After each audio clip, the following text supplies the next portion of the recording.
40 سنة والراجل ده مسيطر على شباك التذاكر في مصر. 40 سنة ومفيش حد عرف يزحزحه من على عرش الفن. بس هل كل النجاح ده كان طبيعي ولا احنا مخدوعين في اكبر قصة بروباجندا وتوجيه اعلامي في تاريخ السينما؟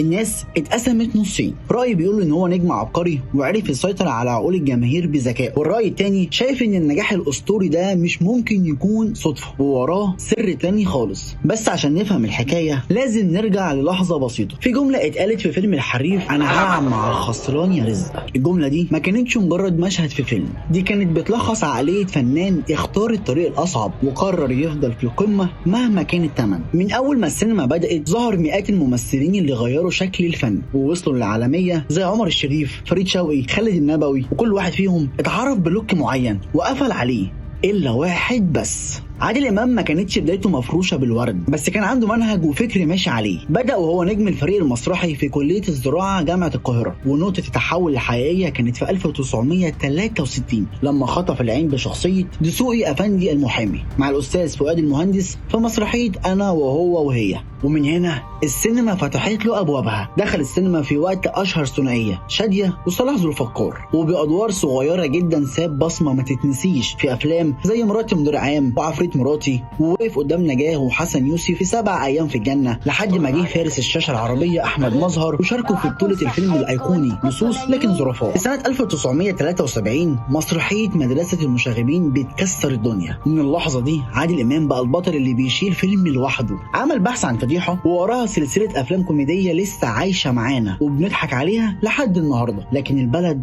اتغيرت. حصل تحولات سياسية واقتصادية ضخمة جدا، وبدأ يظهر الاتجاه الواقعي في السينما، وهنا ظهر ذكاء عادل إمام. عادل إمام ما فضلش محبوس في الكوميديا الفارس، لا، خلى الكوميديا نفسها تحكي عن الواقع والمواطن المطحون. شفناه ده في فيلم الإرهاب، المنسي، اللعب مع الكبار. ومع النجاح المرعب ده بدأ المشككين يسألوا: هل نجاح عادل إمام حقيقي ولا ظاهرة مصنوعة ومتسوقة كويس بالبروباجندا؟ الرد جه صادم وقوي جدا في فيلم الحريف. قدم شخصية الفارس الشقيان والتايه اللي بيحب الكورة ومطلق مراته لكن بيحبها، شخصية شبه ملايين المصريين. الفيلم ده ما نجحش في وقتها، لكن كسر فكرة ان عادل إمام مجرد نجم تجاري، وثبت للكل ان هو مش ظاهرة مصنوعة. وبعدها دخل في السينما قوية جدا بتناقش قضايا حية مش من وحي الخيال. شفناه في فيلم حتى لا يطير الدخان، الغول، المشبوه، وحب في زنزانة. ولأن إيد لوحدها ما تسقفش، عادل إمام كون المثلث الذهبي: المخرج شريف عرفة والمؤلف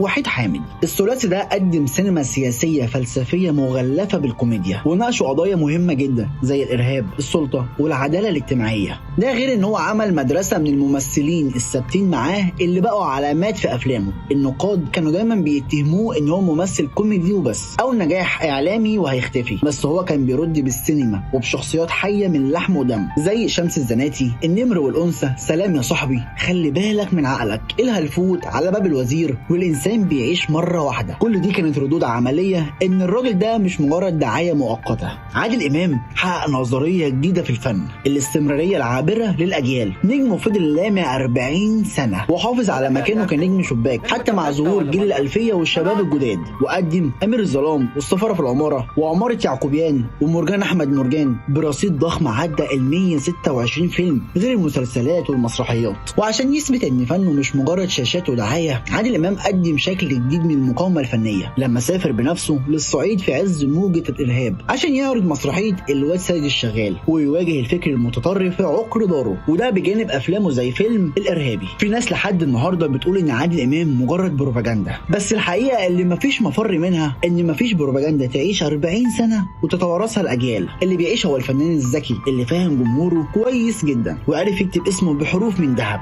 كزعيم للسينما المصرية والعربية. ودلوقتي قولي في الكومنتات ايه اكتر فيلم لعادل إمام بيثبت لك ان هو عبقري ومش مجرد ظاهرة.